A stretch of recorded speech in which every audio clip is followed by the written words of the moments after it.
May 21st, 2018. This is MMAjunkie Radio's pre-show, the show before the show. I am Ghost, that is Dan Tom, and that voice you will hear is Danny Otto. That me! He's in New York. He's not a spirit. Or a ghost. Yeah. Or a specter. Or goblin. Spectre. Hobgoblin. Tell me more about this Spectre. What makes him hob? I don't know. What's the difference between a goblin and a goblin? I think this should be one of the questions. What's the difference between a hobgoblin and a goblin? Like what? They're two different things. All I know is casting Willem Dafoe saved him a lot of makeup. Yeah, he's already kind of goblinish. Spider-Man. That Thanksgiving meal that they have, all I wanted was for him to eat. I just wanted to just eat something, dude. Maybe that'll take away your hob. Again, one of my favorite be a goblin. One of my favorite parts of that movie. I had to beat an old lady with a stick to get these cranberries, where Dan Tom inappropriately bursted out in laughter over the imagery of that. Yeah, everybody in the theater was just like, "That. Why is this kid laughing so hard at that line? That was not meant to be funny." Shut up, you old bag. That's what I said as I was. I mean, imagine Peter Parker. Peter Parker of all people abusing an elderly woman. Like, that's just not an image you are injected in your head. I wasn't prepared for it, and therefore I laughed. People didn't like Tobey Maguire. I didn't have any problems with him. Did you guys? It was great because you could have Topher Grace as a stunt double, and no one would know. But then they ended up casting Topher Grace later as Brock because they look the same, right? Oh, wow. Tobey Maguire and Topher Grace, right? 2 minutes. It's like Nick Nolte and Gary Busey, or Gary Sinise and Tom Hanks. Gary Sinise and Tom Hanks. No, not Tom Hanks. It's Gary Sinise and Michael Keaton. Well, I used to call Gary Sinise wannabe Michael Keaton. I used to call Gary Busey wannabe Nick Nolte. I'll give you that. Are you two ignoring me on purpose? I've sent you guys the same email 3 times. Dan's asking about something getting uploaded, and it affects. Ooh, my stuff's currently empty. Your emails? Unless it was sent way earlier this morning. When did you send it? I sent it once Friday, once Saturday, once Sunday, or maybe Saturday, Sunday, Monday. I haven't gotten any of those. I didn't get anything. It wasn't including Danny. Wow. Yeah, double check. You could have just sent me an email that said, "Hi, this is from George. Have a good day." I don't know.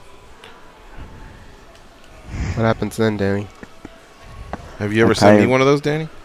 I'd probably answer. I send you emails every day. None of them say hi. There were 2 emails that I didn't get to respond to, but I'm pretty sure I read. Coming up 30. So I gotta double check that.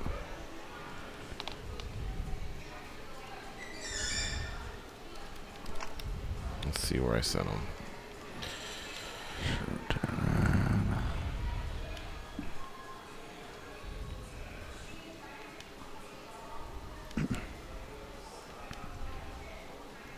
Alright guys, coming up. Stand by.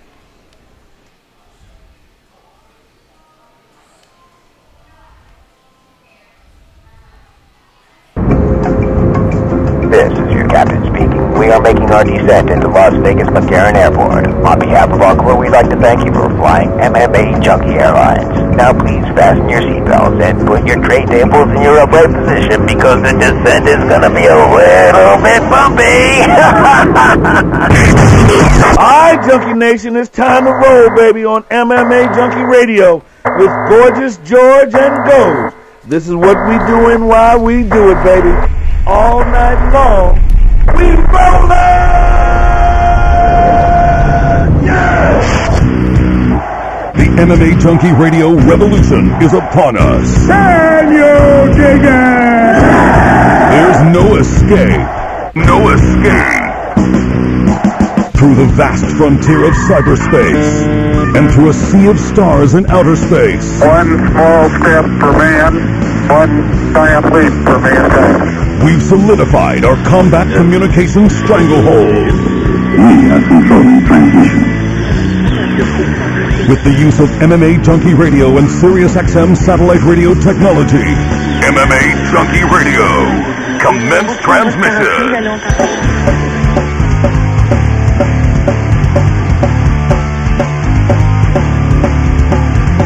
Live from MMA Junkie Radio HQ in the fight capital of the world, Las Vegas, Nevada. Here are your hosts, Gorgeous George and Goes. From the fight capital of the world, inside the beautiful Mandalay Bay Racing Sportsbook, you are listening to the MMA Junkie Radio Show, the only show that matters. I'm your host, Gorgeous George. With me as always, is the devious and dastardly Goes, our ace co-host. To my left, the fight analyst, Dan Tom. Back east, handling all the producing duties, Danny Otto. What's up? What up? Not much. How's your weekend? It was good. How was yours? Good. Can't complain. Dan Tom? Fight filled. Yeah. Danny Otto? It was good. A lot of band practice. No gigs, but we had practice, worked on some new stuff, so it was fun. Great job, guys. All right. Man, I was about to torch him, and then he saved himself at the end. So I was going to say, don't you have like 7 songs? How many times can you practice those songs? But then he said, we're working on new stuff. How many songs do you have, Danny? Recorded, I think we have 6, and then we have our catalog's about 8 to 10, and then we're working on about 4 to 5 new songs. I got just pieces of each. Okay, so a lot of fun. You could never headline per se the type of concerts we go to, because those are like 2 hours long, right? It requires about a set of 20 songs. Yeah, give or take. Yeah, we couldn't do that yet. You're like an opening act type of band, or part of a festival type of band where you can you can give somebody an hour easily. Yeah, because we could goof off. We could play all of our music and just like while we were tuning and stuff, take a little bit more of an exaggerated. Put your hands together for the drummer. That shit. That's like 4 or 5 minutes, right? Can you just do covers? Yeah, we can do covers too. We usually play one cover. If we get more than 30 minutes, we'll play one cover.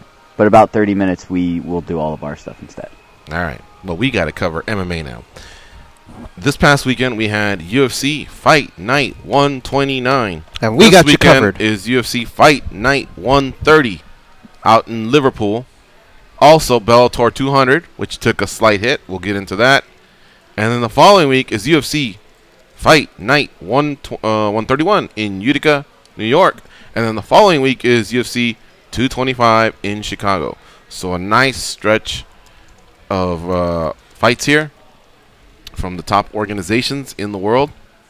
And let me tell you something. If you ever dive into rankings and you give that peek to everything that's happening around the world, there are so many shows. I can't emphasize how many shows there are out there that it boggles my mind. They're everywhere, guys. There's literally 5 or 6 all over Brazil, 5 or 6 all over Russia, 5 or 6, more like 3 or 4 in Japan. And then the United States, of course, has a ton. And ACB, FNG, One Championship, LFA, you name it, man. It's non-stop. In fact, I came across, remember, what was it called? Iron Boy? What was the one that our guy here, Kyle Stewart? Yeah. And I couldn't find if he won or not, because I was curious, but did you find it? Iron Boy 33 or whatever the hell it was. No, Tapology didn't have it. Sherdog didn't have it. Wikipedia. I even went on his social media to say, hey, gang, did it again, or I'll come back stronger, things like that. I couldn't see anything. But that was as of Saturday. Yesterday I was kind of more just Squid had a Vegas Golden Knights party, so I was there. And so I didn't search for it then. He broke the curse. He did? You did. What's that? Oh, yeah, Friday night. Yeah, Friday night when I went and saw the Vegas Golden Knights in person, and they won. So could it be, think of it this way, guys. Am I a regular season jinx? However, I bring good luck in the playoffs. I'm 1-0 in the playoffs. I wouldn't want to be annoyed at that guy, though. I'd just say you're back. I'm back, baby. I'm back? Yeah, because otherwise then nobody's going to want you to go during the regular season. It's all about the spin, though, on things. You know what I mean? So if I say I'm your good luck, I'm your playoff season good luck charm, maybe I get the invite again. If I go, whoa, that brings me to 1-3, they'll go, oh, fuck. Mm-hmm. Maybe we're due to lose the next 3 or something like that. And so I got to spin it in a certain way. All right. Because the next 4 games, if they go the distance, will be for the Stanley Cup. I don't believe an expansion team in any sport has ever done what the Vegas Golden Knights have done. No. So congratulations to them. They took out the Winnipeg Jets 4-1. They lost the first and won the next 4. And now they'll play the winner of the Tampa Bay Lightning versus the Washington Capitals. And that series is 3-2 with them going back to Washington because Tampa Bay holds the home ice advantage there. Golden State blew out the Rockets. They're up 2-1. Cleveland got one finally. They're still down to Boston 2-1, except their situation's different because their next game's at home, Cleveland, whereas Houston's on the road. They could be down 3-1 if they don't steal one on the road. And the Preakness, that Justify horse, he's 2/3 of the way to the Triple Crown. Man U lost the FA Cup. That one stung. And so that season's over. You'll hear very little soccer talk out of us when it comes to a particular team. But let's not forget, the World Cup starts, I think it's either June 8th or June 12th. So that's going to be a 1 month. Yeah, it's going to feel about a different, 5-week though. ride, man. It's nice. Yeah, no U.S. No U.S., no Holland, Italy. Italy, yeah. That's weird. It is. It doesn't but feel right. Peru's back. Kind of. Without their top star. Mexico's always in there. And, of course, I've always had a soft spot for Brazil. So we'll see. You know, there's not our team, which is the USA, but I'm not going to sit here and stand still and watch this thing take place. I always say I'm a fan of who I bet on, so watch me cheer for different teams once my money's there. Let's start off with UFC Fight Night 129 in Chile. Kamaru Usman defeated Damian Maia, and he did it over 25 minutes. He said he broke his hands. Well, I think one in the first, one in the second, or second and third, but they were early. Regardless, he went out there and competed. Damian Maia actually had a really nice first round. I think Kamaru was only at 30% in the first round. Just kidding. He was in that Adrian Adonis abdominal stretch. Wasn't he the one that used to do it? I was waiting for him to do the, what is it, the hip toss or whatever? Yeah. But it was Adrian Adonis that would do that, right? To old school wrestling here. A lot of them. Yeah, he what was called the abdominal stretch. I think Jimmy Smith was alluding to the fact that, wow, you know, he's like 2/3 of the way towards a twister as well. But it got broken up at a weird time. It did, yeah. And, you know, I disagree with them doing that. Or was it Leon Roberts, I believe? Who did that? Wasn't it the guy with the... Was it Goddard? I don't know. Do you know? I can't remember. The ref was offhand, but I agree with you. Yeah, whoever it was, I don't think he should have done it because I thought I really liked the position. And what happened was, and I think the guys already covered this, Smith and Brendan Fitzgerald. It was the timing of it because he told him, hey, get busy. And he told him that a few times. So even though I wish he would have kept him there, when Maia did get busy, it's when he broke him up. And I'm like, well, you should have just done it when he wasn't busy. He just started to get busy, and he broke him up. But regardless, you know, I don't know that would have factored in. I mean, they kind of were at a standstill. I don't know what Maia's next move was there. He had plenty of time to do something about that. But he did bank the first round, but everything after that was Kamaru Usman. Of course, Maia does what he normally does, which is give you a strong round, sometimes 3, and then there really is just exhaustion that takes place. He's 40 years old. He's got wear and tear, you know, and plus the type of work he does, which is wrestle, grapple, jiu-jitsu, judo, whatever, all that just takes so much energy that I don't know that anyone else probably wouldn't be, you know, in a similar boat. I'm not trying to hate on the guy. He's a legend of the sport, but it's just not enough especially against these wrestlers, younger wrestlers. So Kamaru Usman wins. He's now more in the talk because he got a coveted top 10 win, and that, along with his streak, is what puts you into that contender talk. I thought when he was doing it prior to the fight, it was just too early. He hadn't done it against someone who was a contender, someone who recently fought for a world title less than a year ago, but this was the fight. Your guys' thoughts, Dan? Just touching on the separation, something that nobody talked about and something I tweeted live was, before the separation happened, I tweeted that this is the exact position that Dong Young Kim was in against Damian Maia, and we saw how that ended. He actually ended the fight from that position. Dong Young Kim grabbed a strong overhook to prevent Maia from taking him down and getting his back, and the overhook, of course, goes to a Uchimata, which is a judo throw for judo practitioners. Dong Young Kim was trying to hit that, but Damian Maia was already at the angle where he was behind him with the body lock. Dong Young Kim just had that tight overhook in. That was the only thing. Against the fence? Against the fence as well, exactly, even in that position. And Dong Young Kim, I don't know if he went to trip or Maia went to get his takedown off, but and Dong Young Kim tried to reverse him midair because it was that midpoint, right? They're in that mid-tension point. Is he going to get the hip toss or is Maia going to get the takedown? Usman wasn't really threatening with the hip toss, but it was still the same tension point. Was Maia going to get his back, or was Usman going to try a tactical move, whether it was a hip toss or whatever, to regain position, right? Mm-hmm. And when you have your arm pinned back, I was almost wondering if Usman's shoulder was going to get hurt. And Maia knew the leverage point. Maia actually closed it off. He actually put his body in between his rib cage, between Usman's back, to where the glove acts as a trap. So when guys go to hook under a leg for an armbar, someone sits down, that glove actually acts as a trap, something Dennis Davis taught me, who we'll have in later this week. But the gloves can act as a trap, and you can see Maia acknowledge that. And he actually traps Usman overhook position, arm in, and the way he's torqued on his side, that you guys were doing the pro wrestling reference, which I liked, if you were to fall down, that's a precarious position. In fact, the Dong Young Kim fight that I'm referencing, it's because he fell down in that precarious position, overhook still inlaid, that he popped his rib out. Right. So the whole time I'm like, oh, we could see another, like, that was a really dangerous spot for Usman. So you factor that in on top of it, really bad separation from the ref. That being said, I mean, I have no issues. I agree with all the points, but that's just something I wanted to throw in there. Mm-hmm. Good stuff, yeah.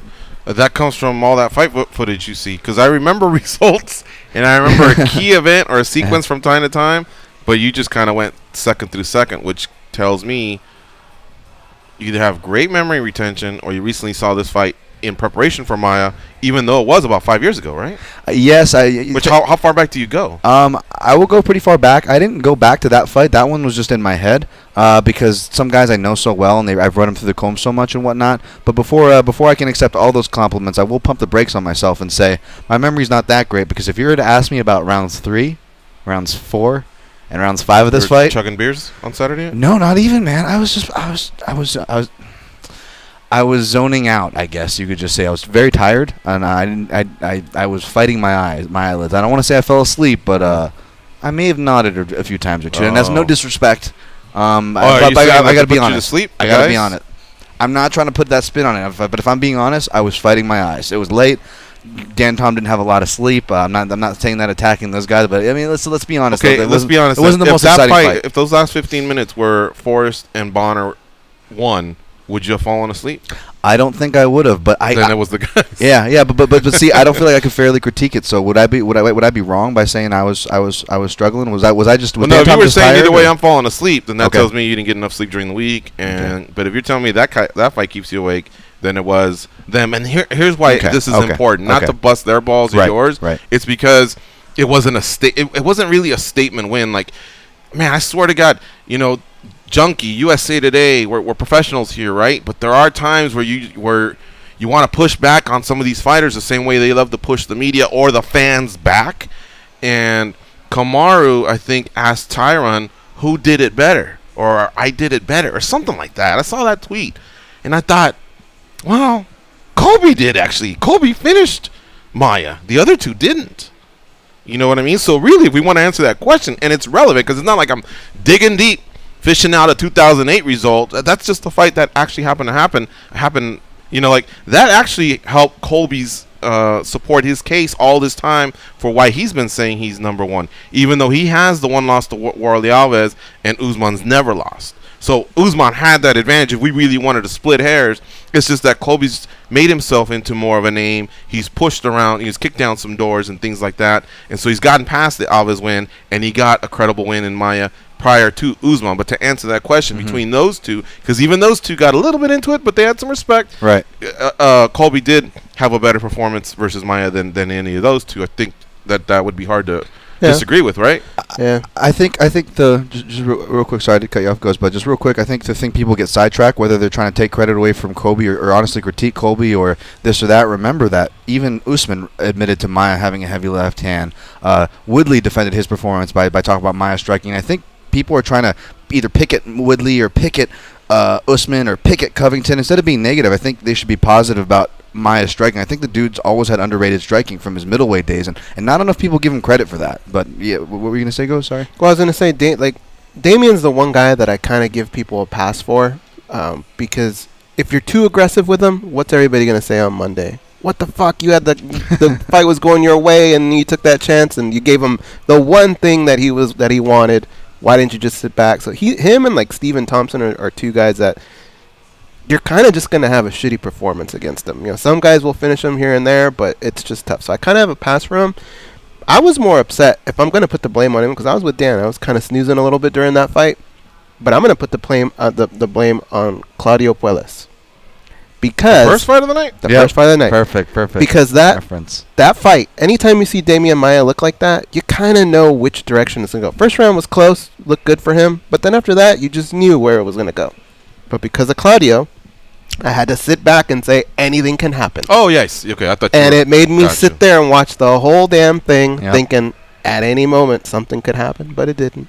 So Claudio's the one that did that to me. But the way the card unfolded, the way how there were so many, it just rhythm, man. Like there's rhythm to watching cards, and there were a lot of decisions back to back, and then a lot of finishes, and it just the commercial breaks, and then coming back to fights that you've already seen earlier in the night on Fight Pass. It was just hard to get in a rhythm for this card. Can I throw something out there for the pace for you and the incoming callers? I'm sure we all complain about the Fight Pass pacing, that it's long. I will say it feels like in recent shows the Fight Pass has been a little more snappier. You know, I've had a little less time to refill my drinks or whatever have you be. You know, walk the dog between fights. This one though was weird. To Goz's point, not only was it a weird pacing because it felt like the card came out with straight fire. Right, you had that Claudio Puelles come back to kick off the card, and you had a bunch of finishes, and even a lot of the decisions were entertaining. But you know what happens when you get those first round finishes? They'll throw that filler fight. They'll replay a fight from previously. Mm-hmm. They were doing that more than usual. And to the point where they were even replaying like some 2-rounders, it felt like. So you just had, I think, this exhausting pace. Even when the card was doing well, they were slowing themselves back down. So it felt like by the time we got to the main event, especially rounds 3, 4, 5, you know, maybe, you know, again, no disrespect to the fighters. They're great fighters who deserve your respect and attention, but maybe that's where the fatigue maybe starts to set in. Well, for sure, I know that when there was 2 first-round fights back-to-back, 39 seconds, 33 seconds. And I saw people tweeting, time to grab a beer. I think some people said, I'm gonna check the mail or whatever. Grabbing a bite to eat, and I don't know what they can do. You know, they tell the fighters be ready, and I'm sure you can speed up their process a little bit, but they're your prime asset, right? If you're the company, if you're the UFC, your prime asset, aside from Dana White, is those fighters. And you've promised them an opponent who's kind of on the same trajectory as you, same skill level as you, especially when it's early in your career. Yeah. And we've given you the accommodations. We've paid for you and a coach to show up and some money to get you guys through, and all the resources you need for a safe weight cut, blah, blah, blah. You get to fight night, and we tell you roughly this is the time you're fighting. And like I said, I think they can move it up a bit, but for the most part, I think you got to keep your word to them for that, you know? Yeah. And because at the risk of upsetting people, I mean, we were upset, but it's not like we had meltdowns. We hung in there, right? Right. Versus them upsetting their prime employees or independent contractors. I think we just have to stomach through, and I don't know how they can figure it out other than just budgeting less time in between. Like you said on Fight Pass, I've seen that. If you think to Fox Sports 1, I'm going to go Pacific time. They start at 5 and they end at 7. And then we get the pay-per-view or whatever else. The reason they do that, we basically allocate, it's almost like 30 minutes per fight, one would say, right? Because it's 2 hours, 4 fights, 30 minutes each. But remember, there's also that intro to get things warmed up, and then they start the whole process. So really, it's about 25 minutes per fight. What they could do is maybe skim that down. Now, on Dana White Contender Series, they've committed to 5 to 7 p.m. Pacific. That's 5 fights in 120 minutes. So what's that divisible by? I think that's 24 minutes, right? Anybody know 120 divided? 120. Yeah. Let's just do it. You got it, or you want me to beat you to it? Race. 120 25 divided by 5. Muna and Galley are going nuts. 24. I was right. 24. So somehow they've actually done it. We've never complained about the pacing there, but it's really only 1 minute more than what's happening here. Yeah. It's just that over there they have the ability, because they're running their own show, to go bring the next ones in. And there's been times where we walked out at 6:30 or 6:45 going, woo, the truck's out there. You know, and then I think a couple times they went over. Whereas on TV, they've committed to that block, and that's why they have to have those fillers. So I don't know that there's much that they can do. True. However, going to ESPN Plus, there's 15 events that might be going towards a different pacing versus television, where you've already committed to that block of time. True. I mean, I'm going to tell you another reason. Did I just confuse everyone? Or did you No, guys wanna get that? I get what you're saying. Okay. Yeah. I mean, I don't think it was really their fault. It was just the way the fights were going. Right. But another thing that I don't know if anybody else is guilty of this. I'm so looking forward to UFC 225 that I'm kind of giving everything else the yeah until we get to that. I don't know if anybody else feels that way. Man, Darren Till and Stephen Thompson. I want to see that one. That'll be fun, but the whole card. Yeah. Well, if we were just and I keep three seeing jokers doing a show for it, then we could probably do that. But we have to show up on Monday and talk about these fights, so we can't yeah them. But I hear what you're saying. Your level of interest is just going to rise that week because that is a massive card. I'm with Goes. I mean, yesterday I spent on Bellator 200 and UFC Liverpool, but if you look, the only fight card I tweeted about it technically was UFC 225, and I was just looking at it kind of going, I think I tweeted a picture of Schwarzenegger when he's hiding from the Predator in the mud. I'm like, this is UFC 225 right now, just hiding from the MMA gods because it's just so strong. You just keep it away. And I'm like Billy Bear, just cutting myself in the chest, waiting for... He's just sacrificing himself for the greater good. Goes just... Wait a minute. Oh, from 48 Hours. Oh, because he said Predator. I was like, he's not Billy Bear in Predator, but Billy Bear is. What is he? Yeah. I forget. His name's Sonny Landham. That's his real name. But he said Predator, and I go, oh, Goes is either messed up here or... Then they got the white guy. His name's Poncho. Yeah, it's really confusing. It is. So listen, man, Usman's best bet, really, at this point. The whole thing with the post-fight confused me. Go to my Twitter handle. Ben Folks already did a story on that one. It just could have... That part could have went smoother. But someone's going to have to call him out, I suppose. But he's not in that position. Because right now what I see is... Woodley probably be being healthy for a fall encounter. I don't see him fighting earlier than August at Staples, but it sounds like Cody and TJ's already the main event. So now we're at the September pay-per-view or October here in Las Vegas. And if Woodley fights here in Las Vegas, then I see him being a co-main, not a main, unless it's GSP. And it's not going to be, I doubt. So now he's looking at the winner of RDA and Colby, which means Usman and the winner of Till and Thompson probably have to mix it up. Who else am I missing out there? What other welterweight am I missing out there? I mean, that's all that matters right now. Yeah, as far as what you're talking about, I think you nailed it. But because somebody said Masvidal, I think it was Woodley playing the teammate role. Yeah. But Masvidal, I think, is lost to. Right. And the UFC many times goes winners, guys coming off a win versus guys coming off a win. Plus, they've always made it tough on the one thing that happens is if you want to look, a lot of fighters like to pair themselves up with ranked fighters. Yeah. And so that could work because Masvidal did fight his way, to a higher ranking. But I don't know. I'm thinking Till and Wonderboy might make more sense. I'm with that. At least I could see that, because it's one of those things. It's like whether you agree with that or not, we have to think of what the business side of it, what the current winners are, what the current players we're working with, and it's hard to make an argument of that. But something you kind of said sparked this for some reason maybe with the Woodley talk. But obviously he's got to be irked, right, guys, with the Rafael dos Anjos and Colby coming for an interim title and yada yada. We all know that situation. But did you guys see with this last over the weekend they rolled out the promo where it was a sole one just for the co-main event, and it was pretty well done for like UFC stuff, I guess. But it was just on the co-main event. It wasn't the main event, Whitaker Romero. It was a Kobe and RDA one.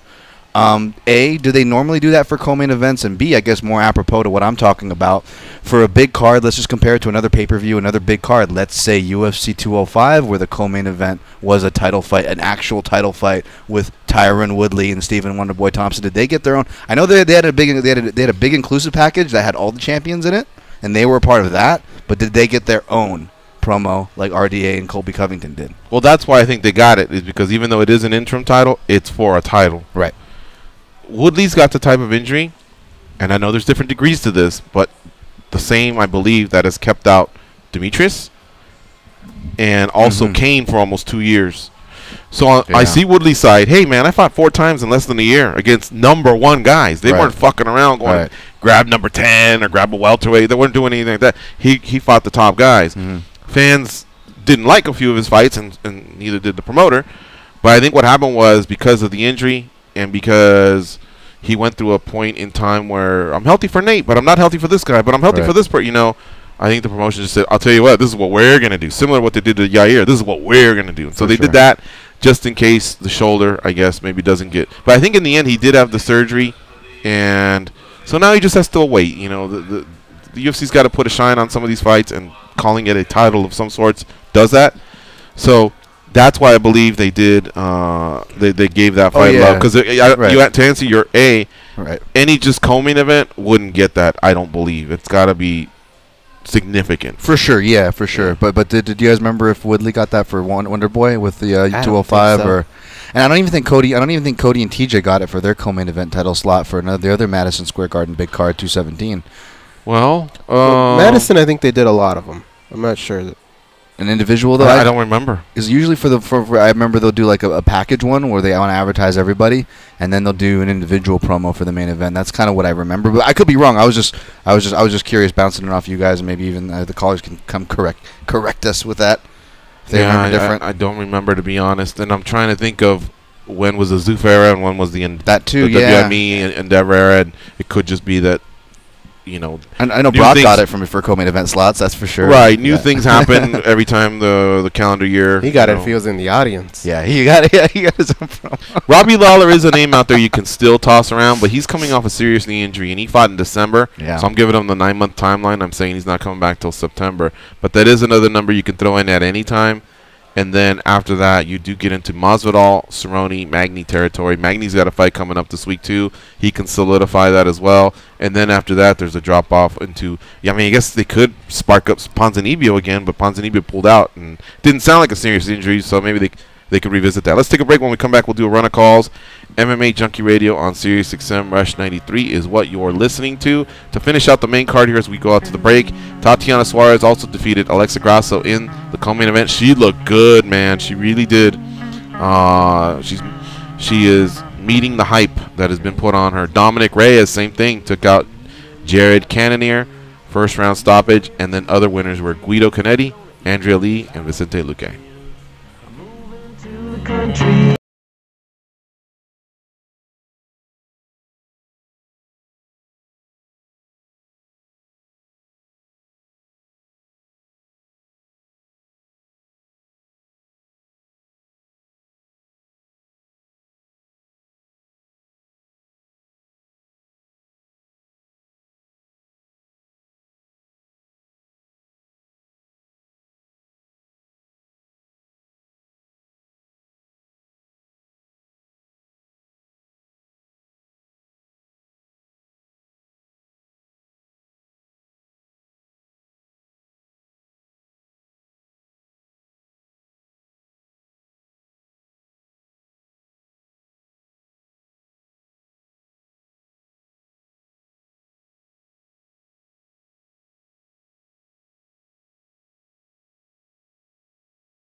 know that scene in Star Wars where Darth Vader tells Luke he's his father?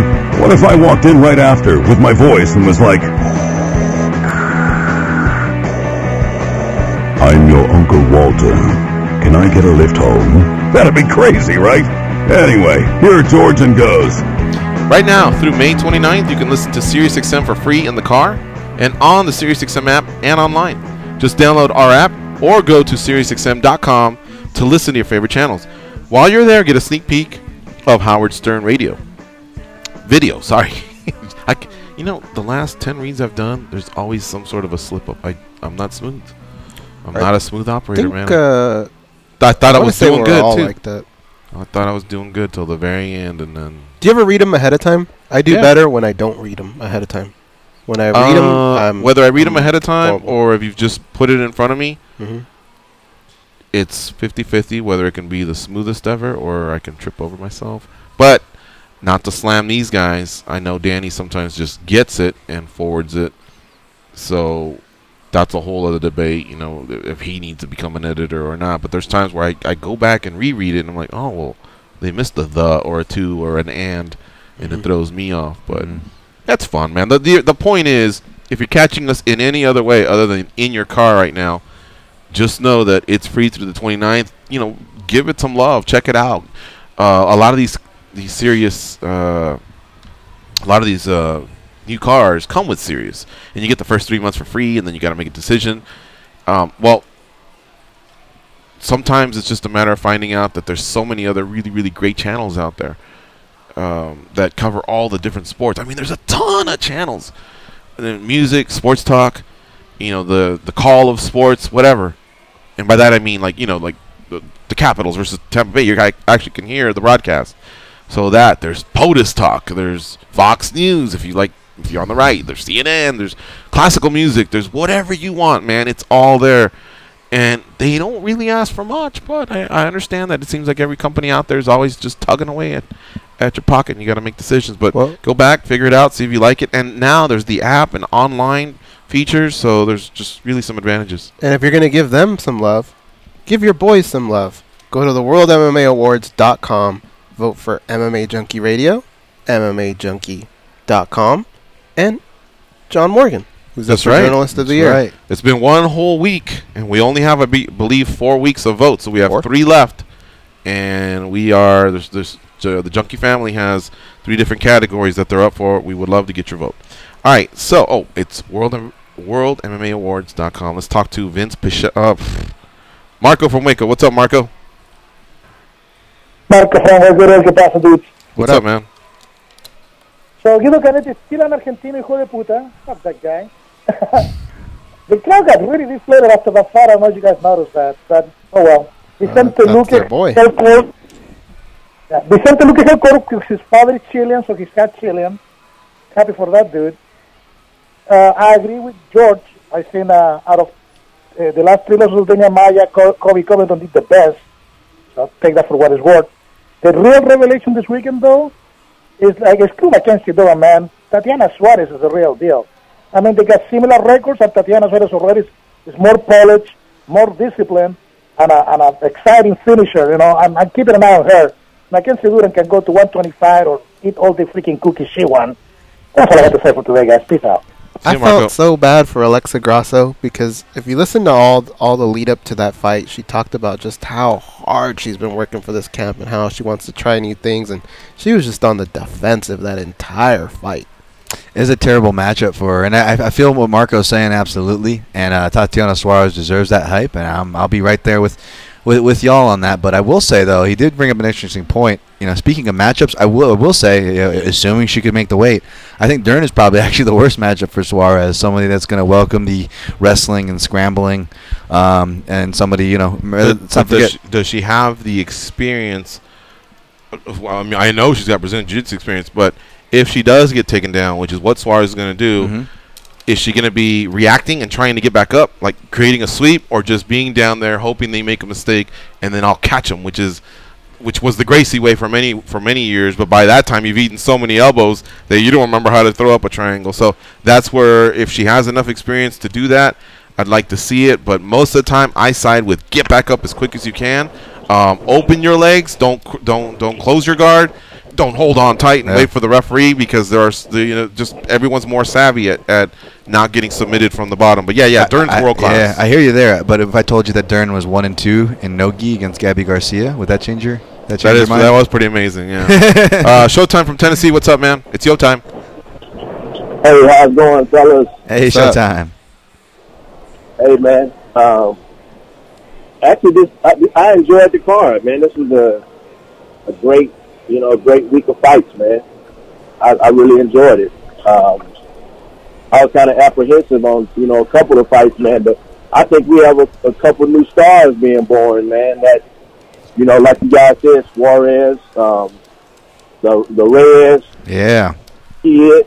And I'm going to tell you, man, who I actually talked about this guy earlier when we were talking about some of the guys that Kevin Lee had beat, man, but Michael, what is it, Praceres? Is that how we pronounce his last name? Yeah, Michel Praceres. Yeah. Michel, man, I'm going to tell you something, man. That guy is tough, man. He is tough. I wish he could get his weight down and go back down to 155, because I think that's where he needs to be. Yeah, he's caught. He's in between. He's a 65er, but he's got to make a decision because other 70s won't let him off the hook. I like Zach Cummings, nice guy. I think he's got a 6-2 record in the UFC, so much respect. But it doesn't get more winnable of a fight for him there than to be taller, rangier, meaning the reach. He actually had the tools to stop Praceres from taking him down, and yet I felt like he basically let the other guy take the fight to him. And Krause was yelling to him, "You have to be more active. Stop waiting for these opportunities." And if I sound like a frustrated SOB, it's because that dude cost me a lot of stuff that was intertwined. Like, I was looking at my results. If he had won, a couple parlays would have hit, like some round robins. My straight play, oof, that one stung, dude, man. He was on my. Stung like a mother, and so did Adonis Stevenson, who was ahead like 6 rounds to nothing on Badou Jack. Badou Jack came back and won, I think, the last 6 rounds, so we were left with a draw. But those two really, really stung. Yeah, man, I'm with you. Cummins was one of the guys on my betting article. Thankfully, Reyes inside the distance hit for dog money, but I had Cummins just a straight play as a favorite because I thought it was a very winnable fight for him too. And even though I didn't think, bias and betting bias aside, I don't think Cummins had the greatest performance, and I think he would admit that if you look at his past performances. But that aside, you got to give credit where credit's due, and I was impressed by Michel Praceres, who looked like Fabricio Verdum got hit with the shrink ray. When you just look at that guy, right? He looks like his doppelganger. So I'm with George. He's kind of like speed, Dan, but that windmill. I mean, that you shouldn't be getting hit with that constantly. Especially when it's your only shot you're throwing, right? Exactly. There's not like see it coming already. Yeah, it was a little perplexing. I thought he was going to make him wrestle more because when you saw him make him wrestle, he immediately got tired because again, he's wrestling with a former light heavyweight in there with pressure. He needed to pressure him more, and he didn't. He was too much waiting for and he's got to look back and go, man, I'm fucking 6-2. I'm Zach Cummins here. I got to do something. If I lose this, that's a hit to my career. I wonder if. I sometimes I feel like the fighters just go through the camp and here's the game plan and blah blah blah. I think someone needs to sit them down, fucking get smart style. Remember the cone of silence where it's just them two. There's no phones or there's nothing, and the coach just reads them out to them and say, "Listen, you can go 7-2 and really get the type of fight that's going to put you in a great position for your next contract, get you on main cards of a pay-per-view versus a fight night." And this is what's going to happen if you lose. Am I getting through to you? And you almost have to have that sit down. That should be your sports psychologist, is someone who's spitting this at you and letting you know. During the fight? No, before the fight. All week. Putting it in your head and reminding you during the week how important this is. Because Zach has those tools where that should have been a winnable fight for him. And it wasn't. All right. Showtime. Thanks for the call, buddy. We got to move on. It's MMA Junkie Radio on Sirius XM, Rush 93. You're trying to save me, stop holding your breath. Then you think I'm crazy, yeah, you think I'm crazy.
They taught Andy Griffith how to whistle. Here are Gorgeous George and Goes.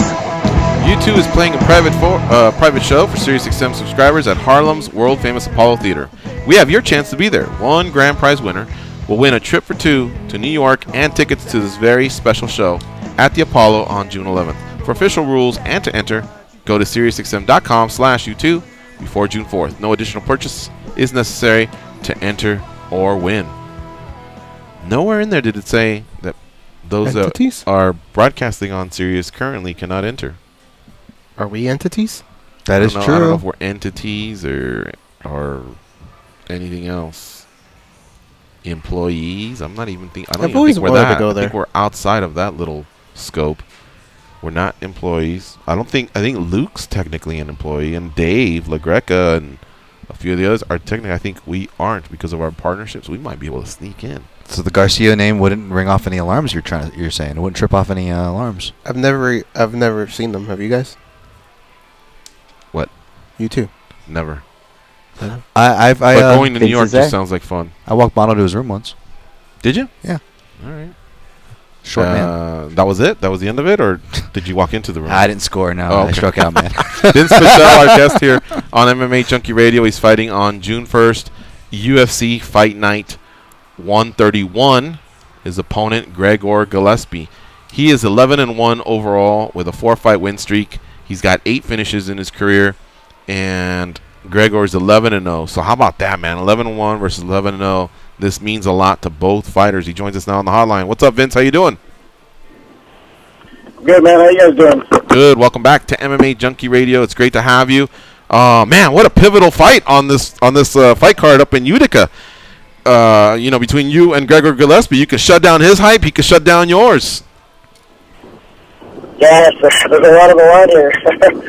I'm going to his backyard, too, so I'm kind of excited for that, to shut him down in his backyard. Yeah. Did you have to immerse yourself wrestling, or are you one of those fighters that wants him to adjust to you and you just focus on your strengths? Yeah, I practice a lot of wrestling, but I mainly focus on my strengths. I'm not looking to fight his fight. I'm looking to fight my fight, so I'm going to make him fight my fight and get him to make mistakes once he feels my power, so that's my plan. I just clicked a check mark by his name. You like that? I like that first statement. Okay, I sort of like it. So I love to come clean with the fighters. I don't completely disagree, but here's what I'm getting at, Vince. If you do stop a few of those takedowns, man, sometimes wrestlers, they don't like that shit. As much as they want to break you guys down, you strikers, you can break them down when you stop them a few times, and now all of a sudden you look them in the eye and go, yeah, bitch, what's up? Hands versus hands. You know what I mean? Exactly, and that's my plan, and that's what I see happening in the fight. I saw him fight. I've been watching tape on him, obviously, so I've seen guys who are lesser fighters than me stop his takedowns, but just got worn out because of conditioning. So I'm not worried about conditioning. I have a high confidence in myself that I'm going to be able to stop his takedowns. And basically, I'm planning on laughing at his takedowns and just stalking the shit out of him. Wow, okay. Vinc Pichel, our guest here on the MMAjunkie Radio Show. Goes, what do you have for Vince?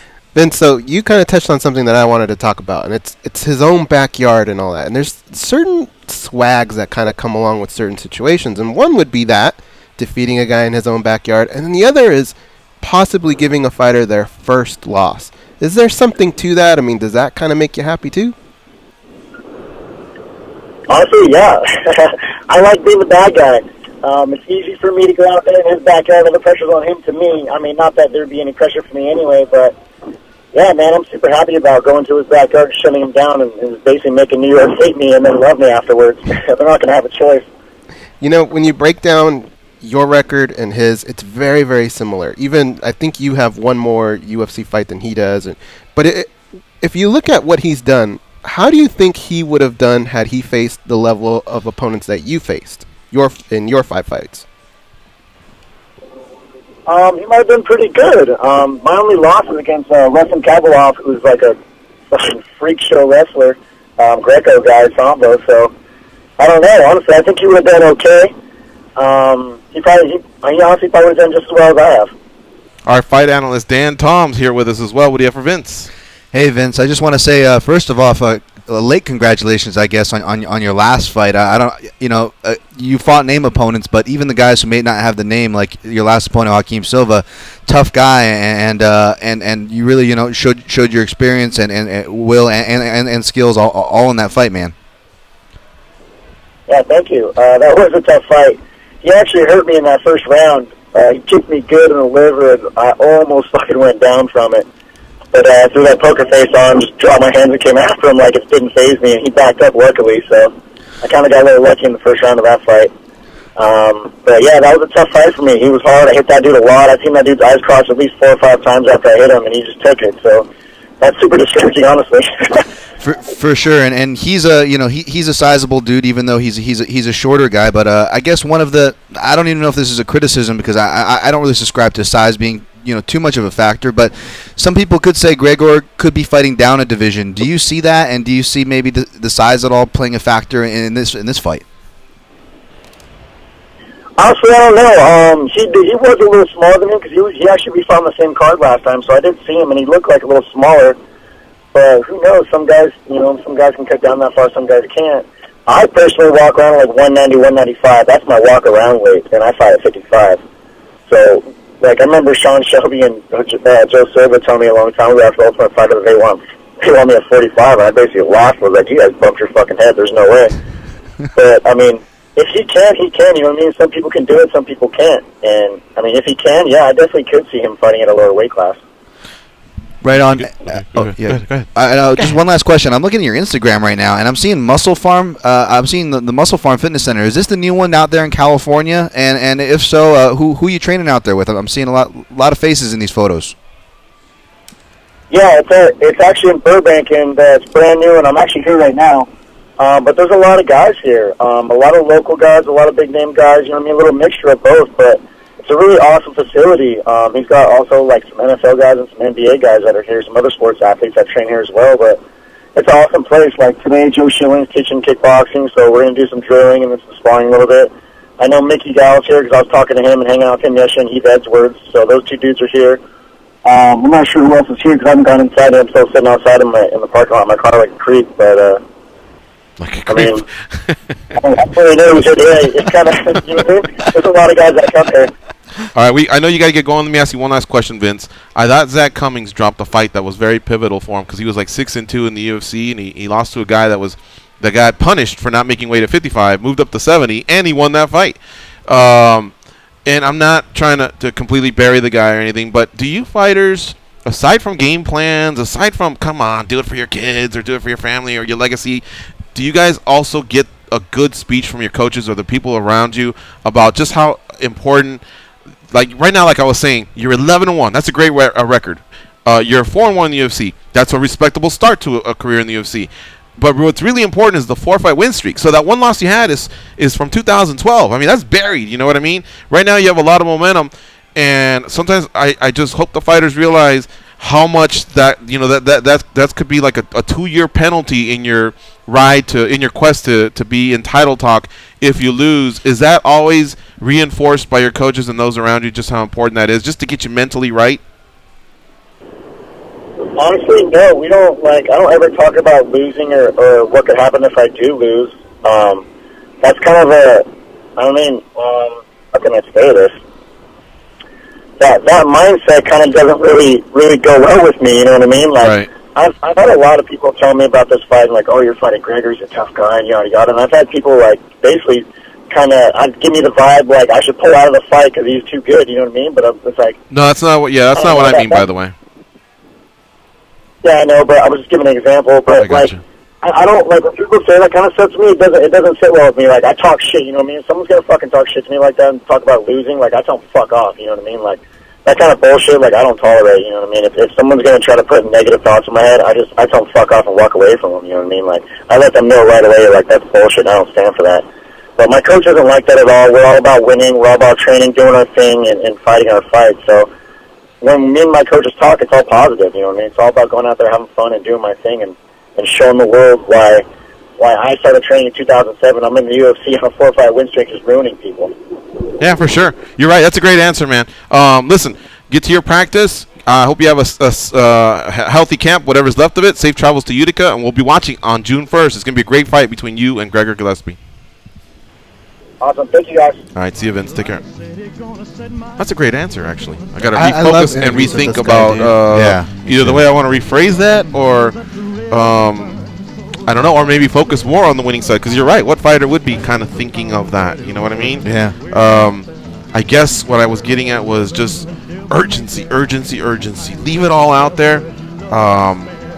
Yeah. So, that was a great answer from Vinc Pichel. Yeah. Thanks to Ed Cat for hooking that one up. Always doing great stuff there for the MMA Junkie radio show.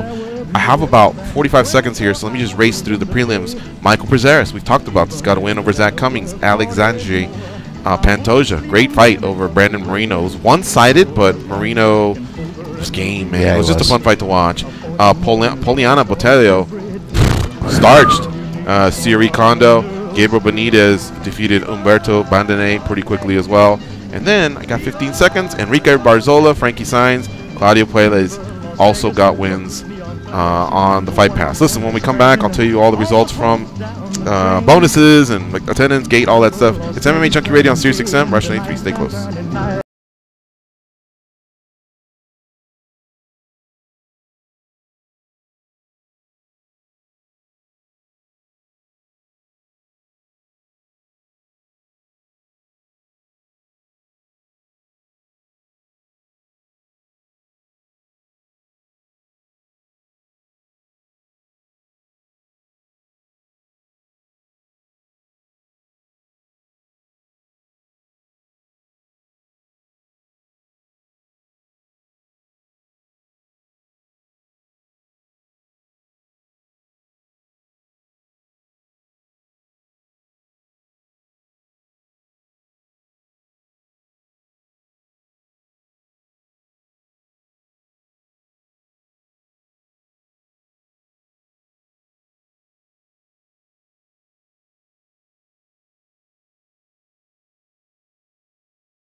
Yeah, here we go for the 100th time. Hand grenade pins in every line. Throw them up and let something shine. Going at them up in mind. Filthy mouth, no excuse. Find a new place to hang this noose. String me up from atop these roofs. Knot it tight so I won't get loose. Truth is you can stop and stare. Run myself out and no one cares. Dug the trench out, lay down there with a shovel up out of reach somewhere. Yeah, someone pour it in.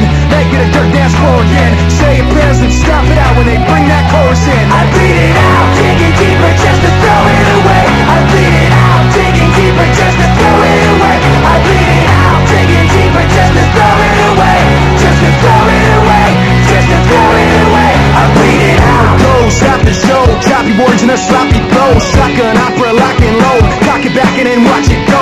Mama help me, I've been cursed. Death is rolling in every verse. Candy paint on his brand new hearse. Can't contain him, he knows he works. This hurts, I won't lie. Doesn't matter how hard I try. Half the words don't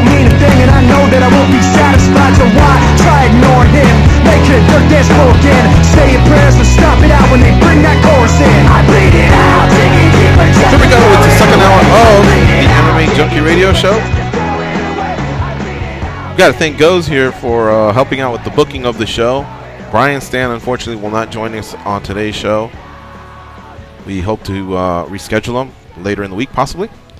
But Goes was able to get us a guest, and he's one of my favorites, Jake Ellenberger, who actually is fighting on the same card as Vinc Pichel. It's right around the corner. We talked to Jake when the fights were first getting sorted out. So by now he's had a camp, and now I believe most of the hard work has been done. The hay's in the barn, like they like to say. Jake is 31-13 overall, and of his 31 wins, he's had 19 KOs, 6 submissions. That's 25 finishes. That's about a 80%, a little bit of over an 80% finishing rate. And I love that, man. I love it when the fighters are, come correct like that. They're there to fight. That's what I want to watch, is the fight, something that's taking place and going down. I think I've always said, I know the fighters hate me for this, 15 minutes to me seems like you got to be able to figure it out one way or another, right? Someone's got to get fucked up. God. Why are they both standing? Just kidding. No wonder they hate you. Just kidding. Jake Ellenberger, what's up, man? How you doing? I'm doing good. How about you guys? Hey, you answered me, man. After 15 minutes, why are two guys or gals still standing, like with those hard elbows and knees? I mean, you guys throw them so hard. The punches, the kicks, the wrestling, the this, the that, the chokes. I don't understand how you guys make it to a fucking decision. I know. That's a good question. It's funny because you just got two men or two women that are just too tough for their own good. But I think that everybody has that burning desire to want to come out on top, and unless you connect the right way or you get caught in a bad position, I know you wouldn't think so. You wouldn't think it goes to decision as much as it does, but every now and then you get some of those just stubborn SOBs. So we actually probably underestimate at least the toughness of the MMA fighter, don't we? Because that's a long time, man. 15 minutes. Anybody that's listening to this, go watch a street fight, and yeah, you peel them off and everything, and the adrenaline's flowing. But watch how heavy people are breathing after like 30 seconds, 45 seconds, and most of the time they've missed or gotten hit, and you got to manage your breathing and stay cool and calm, and it's difficult. Have you ever seen what your breathing is like watching a street fight? Tell me about it. Like, can you imagine just what they're going through? I know. Jake, are you one of them guys that even has to control his breathing, like in the locker room, in the walkout, as you're waiting for your opponent, if you're the blue corner, like what's all that like, man? Is that pretty nerve-wracking, or by then have you reached a calm state with all the experience you have? Yeah, it's funny because people, even with as much experience as I've had, it never gets easier. You would think that the more experience, every time you fight, every fight it doesn't get any easier. But for me, I never really had any problem relaxing. You would get a good 30-40 minute warm up, and once everything's firing, and I think most fighters would agree though. You hate waiting. It's just that hurry up and wait. So when you're just waiting and chilling, it's not fun. But it's funny. I had a conversation with one of my coaches. He just did an Ironman last weekend, and he was talking about being on a bike for 7 hours and then getting off and doing a marathon. And he's like, "That's a lot of time by yourself. But to be by yourself, there's no music." And I'm like, "That's a lot of time with you, just with your own thoughts." Because 15 minutes is not really a long time, but when you think about 13 hours, that's a long time. But it just made me think about that self-talk, and how important that is to be able to control your thoughts, and which control your emotions. I heard somebody say the other day, people that run with music, that's a crutch. And at first I was like, all right, you're being super harsh right now. But then I thought about it, and I was like, I probably can't do it if I don't have music. It would be a lot tougher. The music helps. Yeah. Yeah, no doubt about that. It does. It definitely does. It definitely helps. When you're lifting weights or strength and conditioning or riding the bike or anything, what kind of music do you listen to?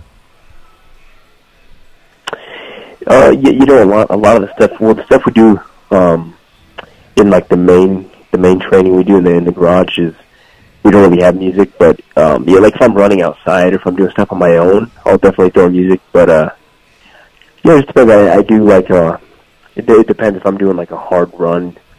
You know, I'll throw some Eminem in there, some Linkin Park, some Aerosmith. You know, some Led Zeppelin. So I got a plethora.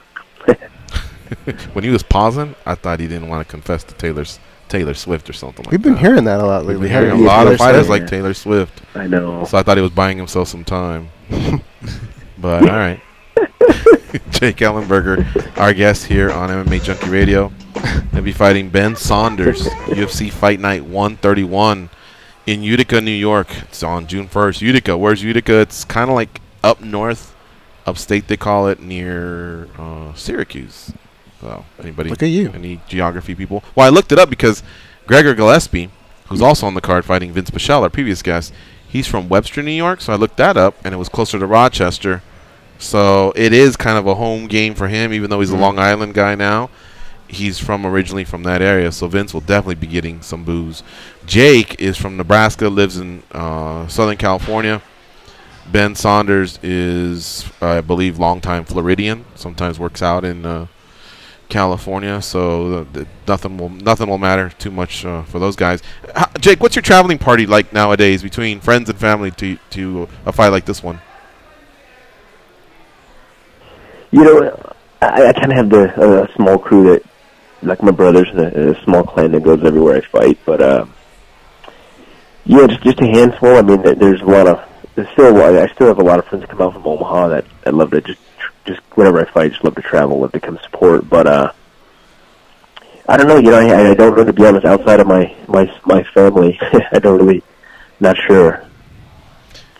Do you like your post weigh-in dinner to be a big group of people that have come out to see you fight, or do you not want to see those people till after the fight and maybe keep it more to a small crew? Yeah, I'm kind of more of let's wait till after the fight. It's good. It's good to see people have a conversation, make it quick. You know, I don't mind anything like have a tea or a quick conversation. But yeah, usually, especially with eating, it's like we're pretty creatures of habit, so it's eating the same, pretty much, at least what I've been eating over the past few months should be what I'm eating. But yeah, I don't like to really say hi, have some conversation, but I don't like to sit down and have make an ordeal until after the fight. After the fight we'll have a little celebratory dinner. Mm-hmm. What is your post weigh-in meal? Are you superstitious? Is there anything you always have, or do you switch it up? No, not really. I mean, I'm not superstitious though. I mean, I'm pretty boring when it comes to the same, like a lot of vegetables, a lot of greens, a lot of turmeric, keep the inflammation down. I do juice and yeah, pretty much stay with the same boring kind of food we've been eating until like I said, after the fight, it's a different story. Who are your coaches now? I've been working with Sam Calavia the last 6 months at the training lab. He's in Anaheim, and he's the strength conditioning coach, phenomenal guy. Yeah, I've worked with a lot of the same guys. I've been same training partners, I should say, like Giga Chikadze and Benil Darush, and been doing a lot of boxing with Jason Perillo. He's been phenomenal. A lot of good guys to spar with too, but it's good. Yeah, it's good strategizing. Obviously, every fight's different. I was scheduled to fight Saunders, believe it or not, a long time ago, but something happened, fell apart. But yeah, we finally got matched up again, and so it really just comes out. Fighting a taller guy poses a little more problems. I would say just some things to be more aware of. Stay away from certain areas and in certain positions that they have a little leverage in. But as far as trains and smooth, everything's been great. And it's been a different level for sure with the conditioning we're doing in the garage. So I'm looking forward to next week. You keep saying the garage. Are you talking about the garage in your house, or is there a place called the garage that we don't know about? No, yeah, it is. It's called the garage, but it's very it's very kind of selective. He's only a handful of guys. Like, because it's just the training lab. We have a gym in Anaheim, and there's a lot of guys that train out of there, but there's only about a handful of guys that train actually in the garage at Sam's house. So, yeah, to clarify, at Coach Cal's house in Yorba Linda. But it is, there's just nothing like it. Like Juan Archuleta, Aaron Pico, TJ, and I, so we all train out of there, and it's very, very competitive. But it's unlike anything I've done before in the past, I'll put it that way.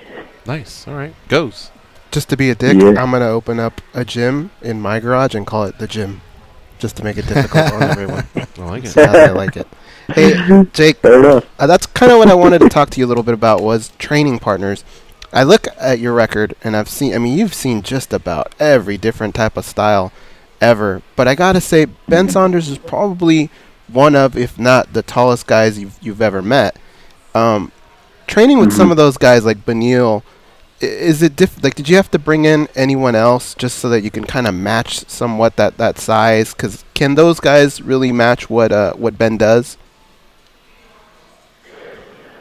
Yeah, that's a good point. I think too, when you get when you train, it gets a little bit, it's kind of like any sport. Like I say, any one-on-one, like wrestling too. When you wrestle a guy, you know exactly what they're good at. You know what they're going to do. They know what you're going to do.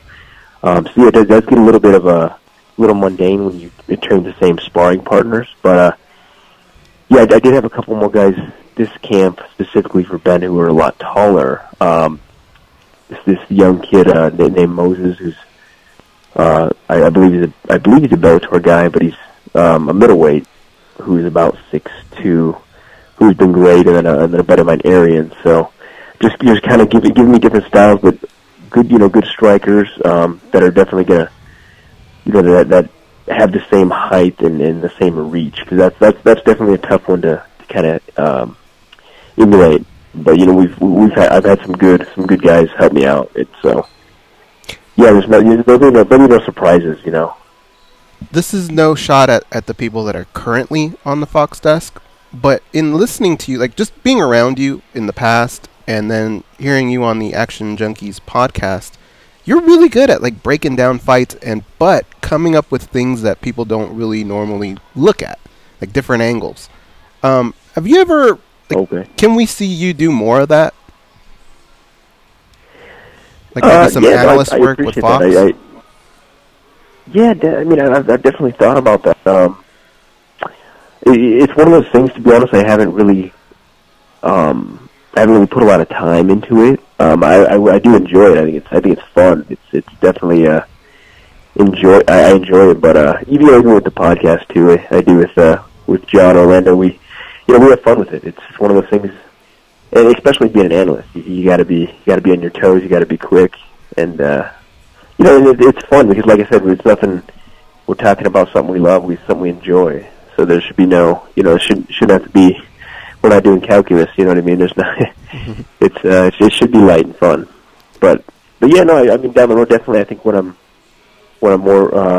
finish, when I'm done fighting or something, that could definitely be definitely an option down the road. Yeah. Has your podcast become almost like a sort of therapy? It seems like when you sit down and you talk, that almost seems like the most relaxed I ever hear you. A little bit, yeah, it is. I think it is a little bit. It's like I said, it's fun. I enjoy it, and I think it's a good therapy for John too. He seems like he has some issues he needs to get through. Damn, what do you Jake? He needs to get off his chest.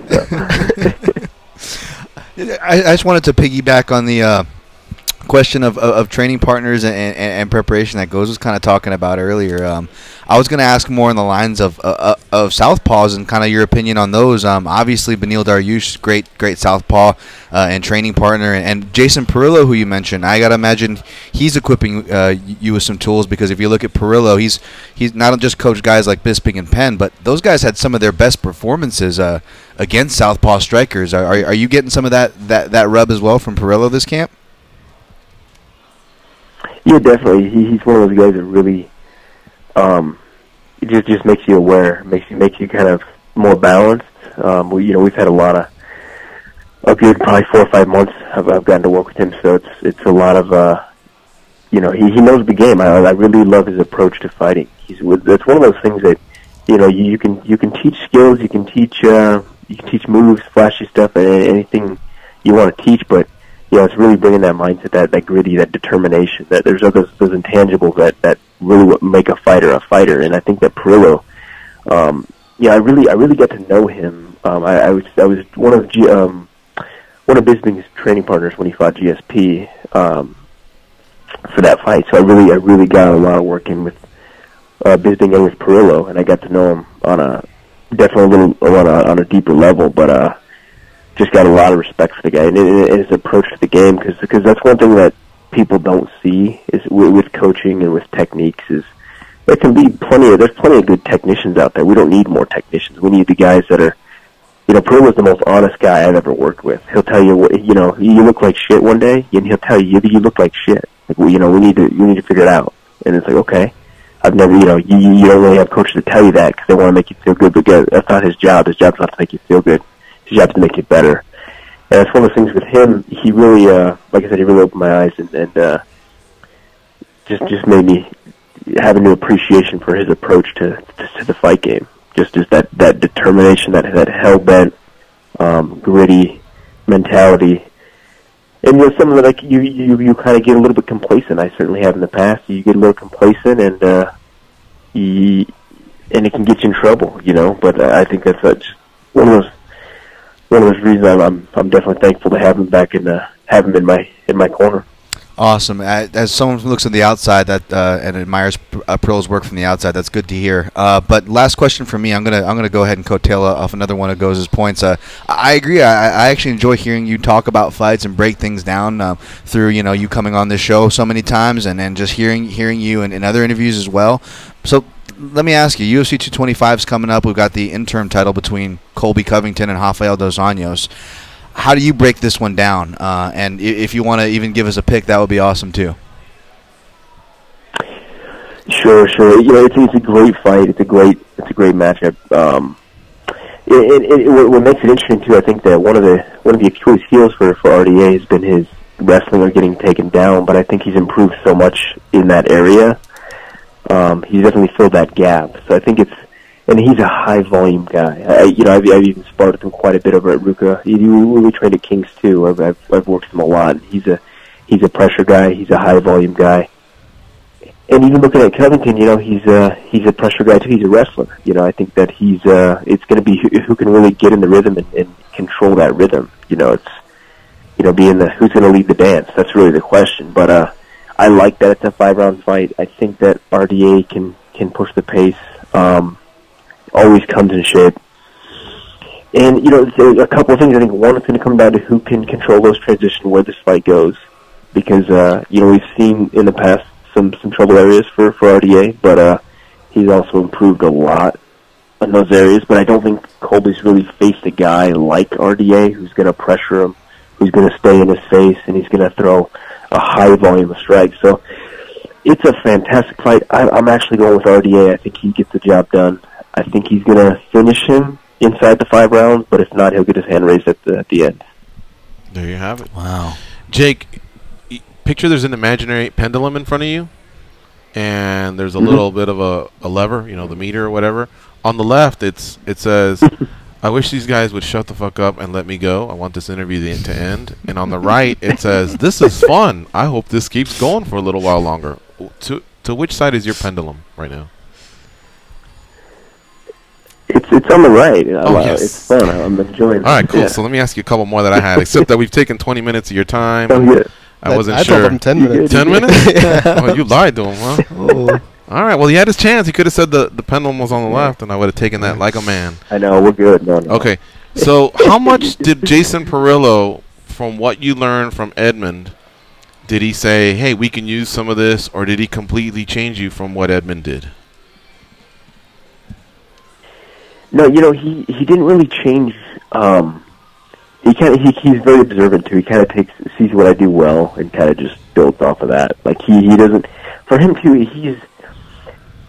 I think his attitude is everything with Perillo. And then for me, it wasn't. We're not relearning how to fight. We're not going to reinvent the wheel here. But for him, he was persistent on me and my attitude in being more aggressive. My attitude in sparring sessions, in the fight, in training, and really just not being complacent and not being relaxed. So he adds some things in. Just his skill stuff and stuff being more aware, but I think the big approach with him is just the attitude and the mentality going into the fight, going into every session is, like I said, just that hell-bent determination. And he can tell, he's like, there's fighters that want to be here, and there's fighters that don't. You can tell when he gets to the second and third round. You can tell when people, when they come in here and go through the motion, and so it's just one of those, he's got that old school boxing mentality. But I wouldn't say he's really made a lot of changes. It's just that bringing that attitude's changed, and like I said, the aggressiveness. The aggressiveness is one of those pillars to his kind of philosophy. You also told us once you worked with a sports psychologist who kind of would break you down a little bit, almost sounded like a Marine sergeant type guy, right? Do you still work with that fella? No, I don't. Okay. No, I've actually worked with a handful of sports psychologists, but it's not. In theory, it all sounds great.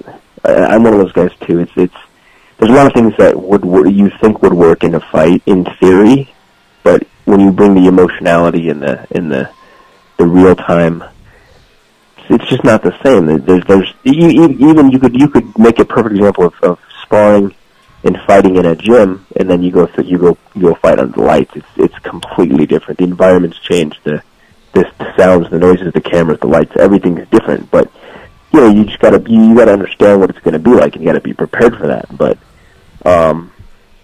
there's nothing wrong. There's nothing wrong with sports psychologists. If they can help you in certain ways. But like I said, a lot of it sounds good in theory, may look good on a chalkboard or even on paper. But when it comes down to throwing hands and keeping your mind right, you gotta be ready to be in the fire and stay in the fire. Mm-hmm. All right, my last question is. You talked a lot about this garage, and then I think that's in Yorba Linda, and then the lab, I think you called it, the one in Anaheim. Was that what it's called? The training lab, yeah. The training lab. And you're speaking very highly of them. You really like what you have there, the group of guys, and obviously the program, the work you guys are putting in. You've trained at Rain before. You've trained at Kings. You've gone all the way up to Glendale to train there. The Gracie brothers. You've been through a lot. How does this gym, I guess, did the sport just evolve, therefore the training evolved, or does this gym stand out for a particular reason over those other gyms?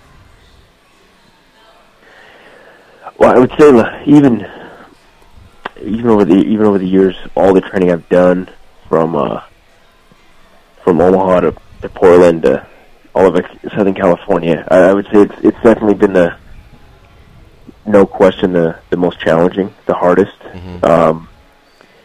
And that's really where it's really where you forge your confidence. It's not a matter of let me just will my way to win. It's okay, but even though the people always say the mind over matter, it's like, well, the matter has to be there to put the mind over in a sense, and physiologically we got to be smarter about training. And believe it or not, we take we have 2 days out per week. He takes recovery very seriously, and Tuesdays and Saturdays they're brutal. They're brutal work. They're not designed to make you feel good. They're not designed to make you pass. It's one of those where you're gonna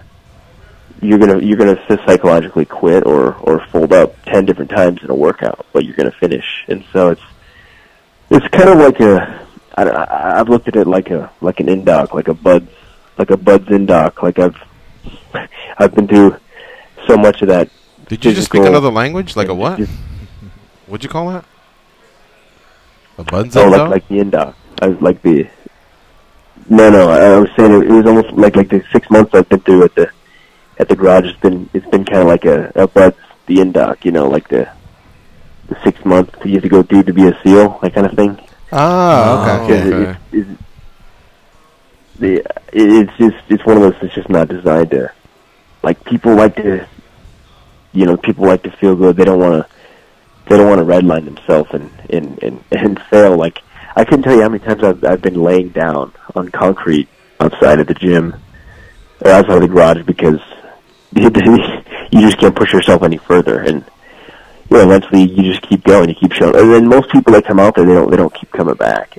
It's really brutal. But like I said, that's really where you're forging everything. You're forging the confidence. You're forging like now it's kind of you don't care if you get tired. You're gonna get tired. Like I know how I'm gonna respond. I know how I'm gonna react when I redline. So it's not a matter of getting tired. It's a matter of what happens after you get tired. But yeah, it's definitely been unlike anything I've done before. Put it that way.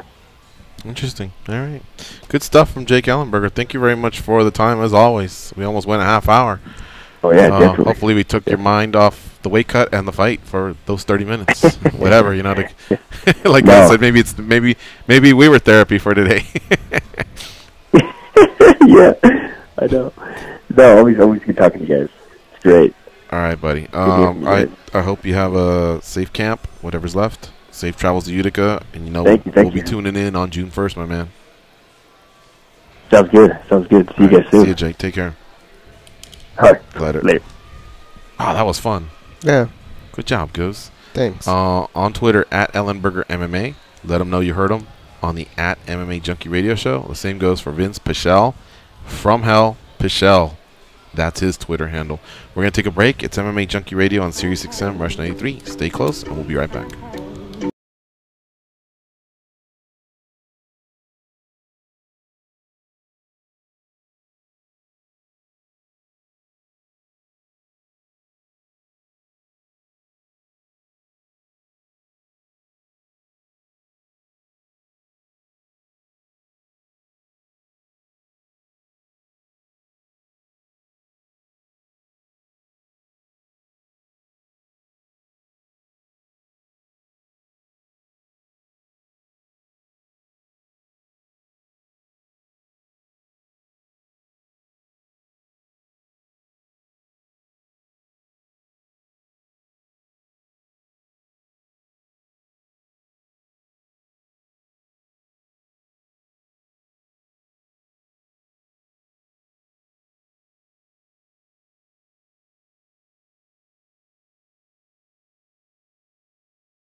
They are the stretch marks from the underbelly of the MMA community. But hey, stretch marks are the new tats. They are Gorgeous George and Goes.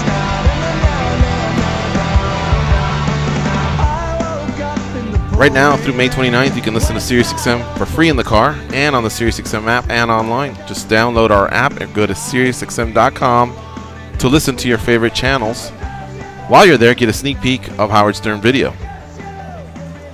All right, we got to get this out just because I think it's huge news, but Krokop is out of his fight at Bellator 200 versus Roy Nelson.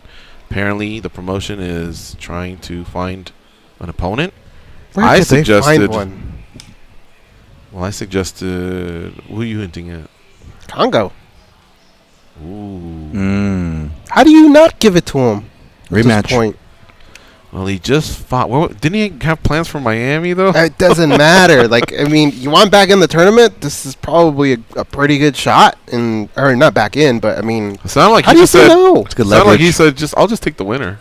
Yeah, I don't know. If okay, it's not a bad suggestion. Well, who else? I said Mitrione because Mitrione was standing on that beach in Mexico, and it reminded me of Nate Diaz when he filled in on 10-day notice. This would be more like 6-day notice, but they were both in Mexico partying with margaritas, and the problem is Nate had to show up and cut to 170, whereas I think Mitrione could just show up and go, I'm a heavyweight, which I don't believe he cuts. I don't think he gets over. What if he loses? 260. Well, it's a trilogy. Because he's already in the tournament. Yeah. This is an alternate match. Maybe he'd buy himself a double elimination pass if he gets eliminated. Funny. Okay, you see what I'm saying? Like, who got eliminated in the first round? Quinton, Mir, and who else? Mo. Yeah. But there had to be another one, and Nelson. Nelson was the other one. There you go. So You're not gonna it ain't gonna be Mo because Mo and yeah. Nelson are close.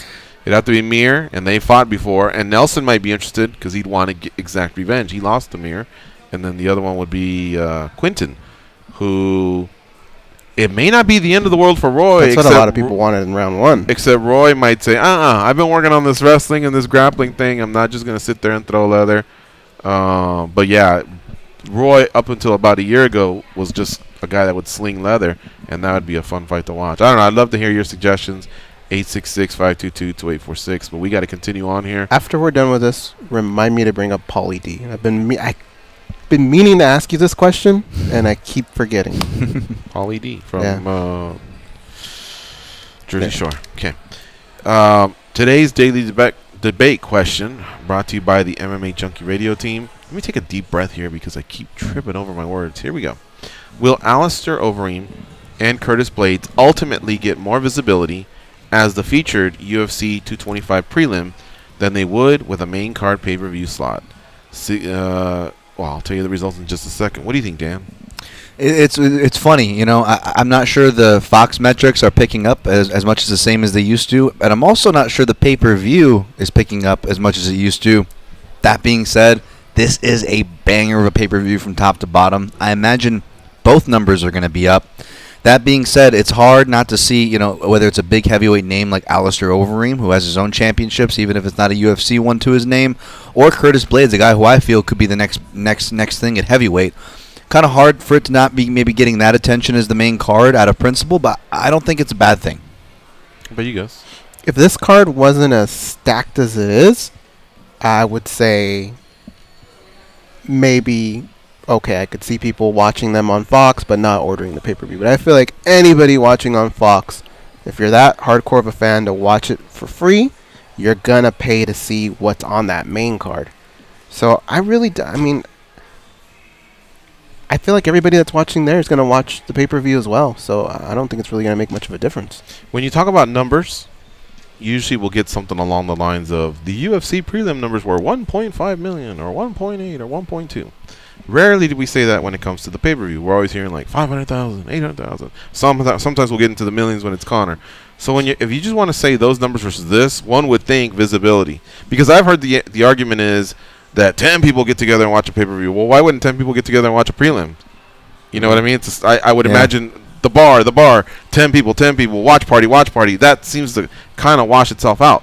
But I believe that there's something still to the pay-per-view in terms of I believe that there's just more focused attention on it, and that's why the social media trends get higher when you get to the featured bout, co-main event, the main event. More people are talking about it. More people are focused on it. More people are paying attention to it. It's just not a TV that's on or something that's being recorded. People are actually talking about it, you know.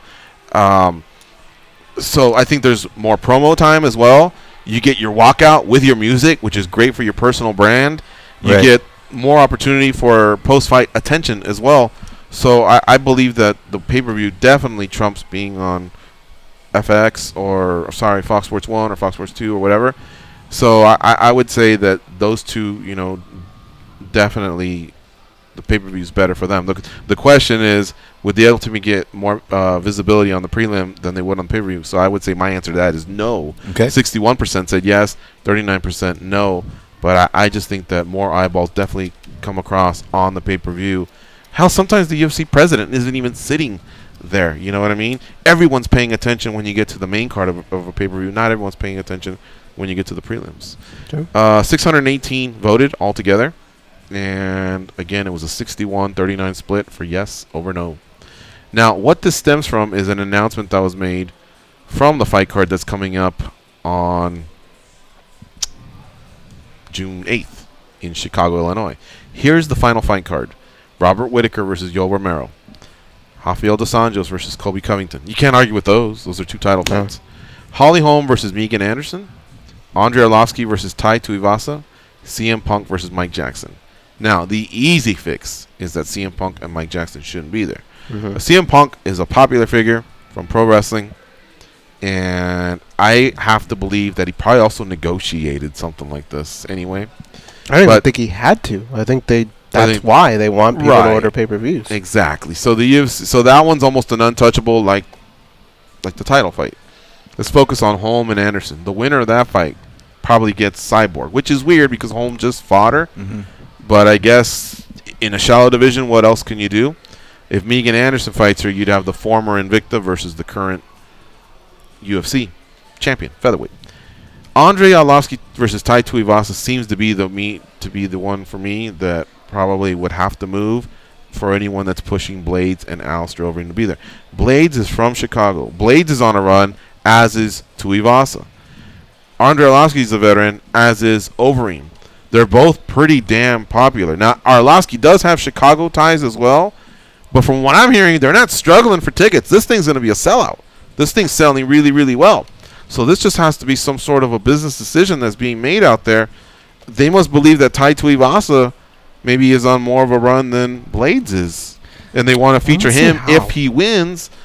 But you're right. There's got to be an explanation. Yeah, and I would love to know what that explanation is. If it's going to go down to either that or I don't think it's Anderson Holm because I think we have the answer for that.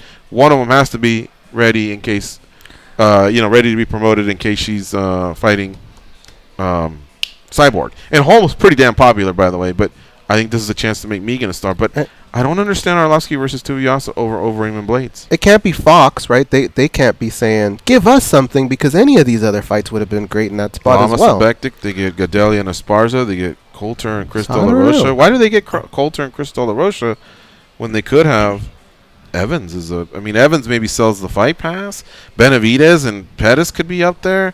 Whew, there's a lot of politics going on here, man. I don't know what's happening, but I would believe that if I was going to sacrifice a fight, it'd be Arlovsky versus Tuivasa if I was going to put the other heavyweights in there. But anytime you have a chance to feature heavyweights on a pay-per-view, do it. Unless they're duds. Yeah, I'm with you. I'm 100% with you on that, and here's why. Because the funny thing was, the reason why I think it's more of a point or a mispoint here is because Overeem beat Arlovsky in a head-to-head. He's had a better record as of late. Yada yada yada. You can split hairs there, but if we're gonna go to that, now you go Tuivasa Blades.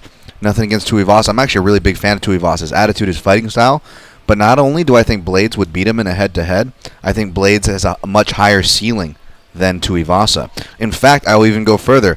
My lean right now is that Arlovsky's going to get a big upset and could beat Tai Tuivasa, and I would not be surprised. Tai Tuivasa has not shown a lot outside of the first round, and even going back to his regionals, when he has got out of there, he's gassed really bad.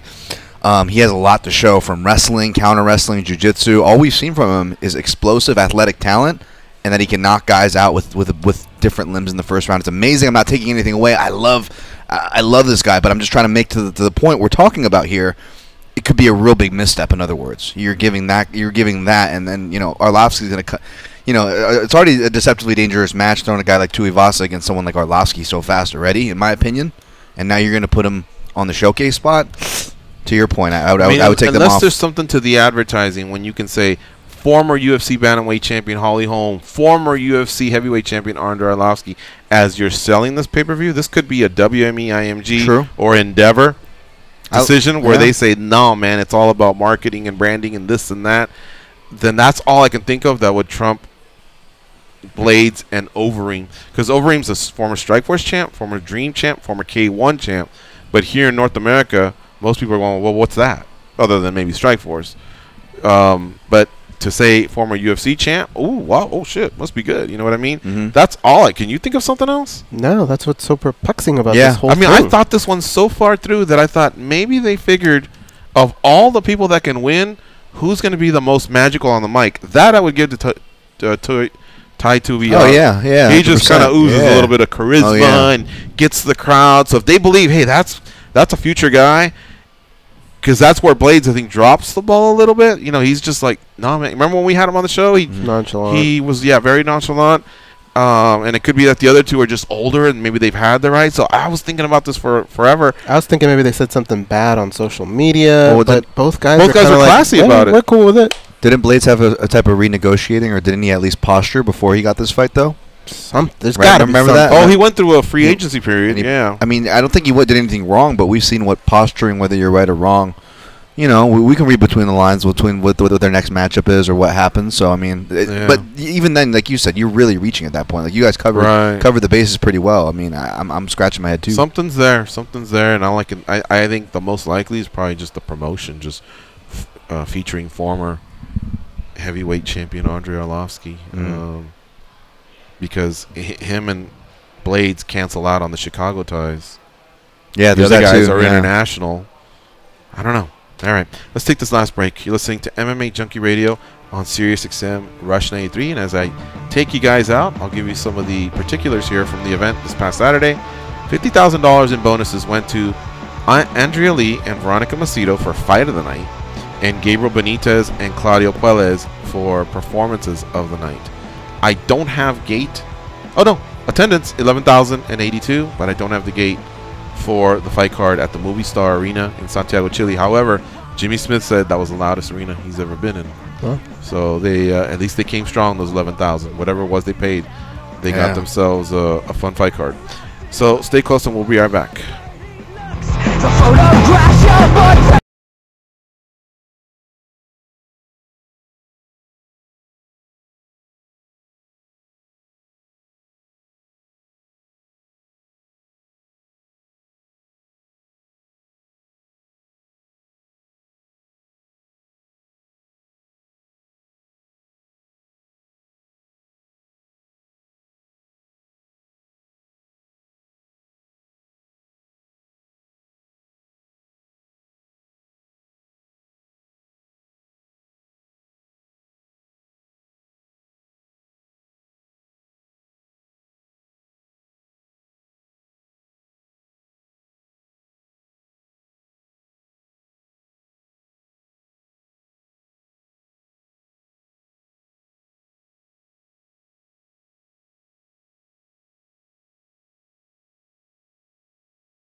what they say. Your life will be a lot better. Here are Gorgeous and Goes. Barstool Radio is bringing their own original flavor to the sports and pop culture stories that are trending this week, such as NBA and NHL playoffs, the latest celebrity gossip, and much more. Enjoy refreshing content that is by the common man, for the common man. Barstool Radio on Power 85, and anytime on demand with the SiriusXM app. Guys, let me race through these results here, and then you tell me something that stands out. Let's make it quick, all right? Suarez and Grasso. Devastating. Not that fast. Like, what do you want for next from Suarez? A contender, or just you like the way they're slowly bringing her on? No, I think she does have a lot of potential, but I think if you give her someone too good right away, you might stunt that. So I would just say keep going on the same path. Maybe Angela Hill, who's been asking for a fight? Something like that, yeah. And with Grasso, do you... Start over. Okay. Start over. Because, I mean, she can be fun. She's a good person. She's well on the mic. Start over, because you have something there, and you don't want to lose it. Mm-hmm. Dominic Reyes and Jared Cannonier. Man, was saying it. The Reyes could be the next thing at light heavyweight. I think he took a step closer to that. Still has more to prove. We still got to see more from the guy. But yeah, I imagined we're going to see inflated odds, and we're going to see big names against him. That division, though, there's not much middle class. So he's got to be careful. He's already on the edge of the middle class, so to speak. Right, going to be in that top 10 range. So it's going to be interesting to see what the UFC does next with him. I think Cannonier's going to middleweight. Mike Bond may have suggested the wrestler.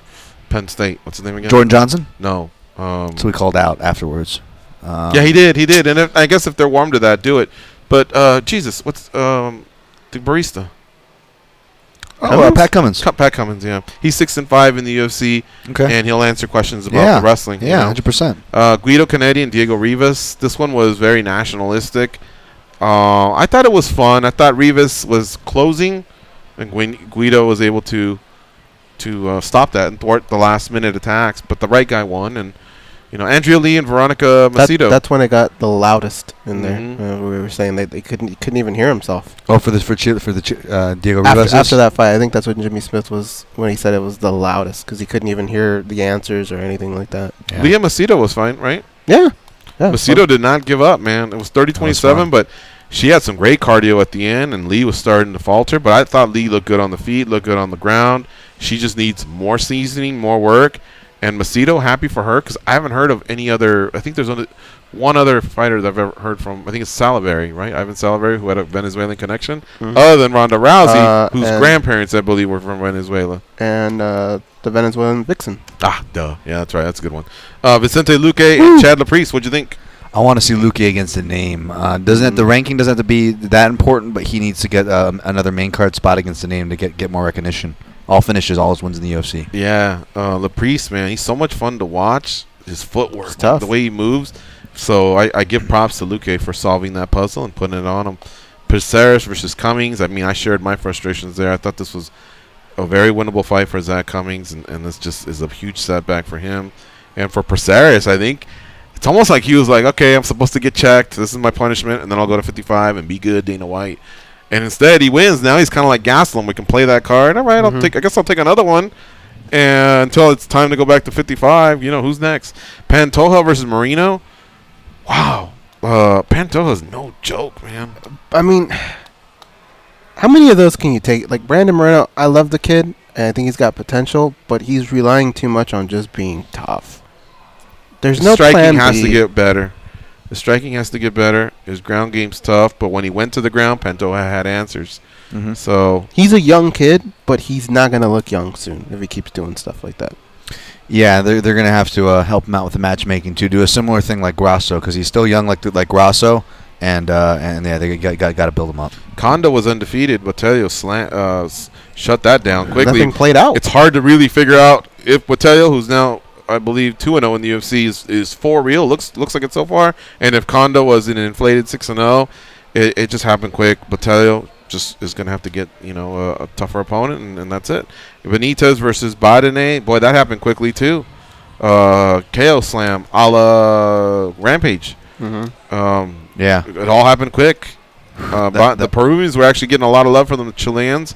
and they're having a good night, except for this fight. Bondenay, he really went out. That was going to be my straight play, him and Cummings, but then that one got bet down, and Cummings got bet up, or I should say vice versa. So Cummings ended up making my article, and Benitez didn't. So I was really biting it hard when I saw that happen. I'm like, oh man, I was on the wrong guy. Yeah, well, overall, I stopped following you around. You were 6-2, but you finished pretty strong. Oh, you no, were 6-0 in staff picks, right? I did good, and I will say that Kennedy-Rivas fight did play how we broke it down on the show. Me and you broke it down on Friday. I enjoyed that, yeah. All right, let's finish up with this call. Tomorrow we'll focus a little bit more on UFC Fight Pass. Again, if you haven't heard, Mirko Krokop is out of his fight versus Roy Nelson at Bellator 200, so the promotion searching for a replacement. We threw out some names earlier. Ben from New York, man. What's up, man? How you doing? Pretty good. How you guys doing? Good, sir. So, first off, it is Monday. I remember you guys used to do stun gun Mondays. I want to stun gun this dude that's been driving in front of me for like the past 15 miles. He's been riding his brakes the entire time. That bastard. Dictating everybody's day. Yeah. I can't stand that crap. But second thing, we were talking earlier about expansion teams with the Knights going to the Stanley Cup. There's a couple teams I could think of that not as good, but close for the Diamondbacks back when they beat the Yankees. I think that was like 5 years after they were brought into the league. And then the Jaguars and the Panthers. Yeah. I think they did. I think they made it their second or third year after they were in the league, but they made it to the NFC and AFC championship games. Yeah. So that's all I got today. Okay, bud. Good call. Thank you. I do remember all those references. And I think they lost to the Cowboys, right? And then on the other side, was it the Jags? Did they lose to the Broncos? Or I don't know, but I remember, I think it was their second year, the Panthers. The Jags, I think you're right. And they lost to the Cowboys. I know they upset the Broncos one year. I remember that one. Who knows who they ran into. But yeah, both of them did well. So did the Vegas Golden Knights. They're in the Stanley Cup. They await the winner of Tampa Bay and Washington. Tampa Bay's up 3-2, and they could finish them out tonight. And they are in Washington, where Tampa's 2-0 in this series. All right, so thank you for listening. Thank you to the time given to us by Vinc Pichel and Jake Ellenberger. Tomorrow we'll have maybe Brian Stan. I don't know. Maybe we'll reroute him till tomorrow's show. I know George Sacharopoulos is also going to join us. So we'll talk to you then. But until then, you go out and be a champion. You'll never be the same again.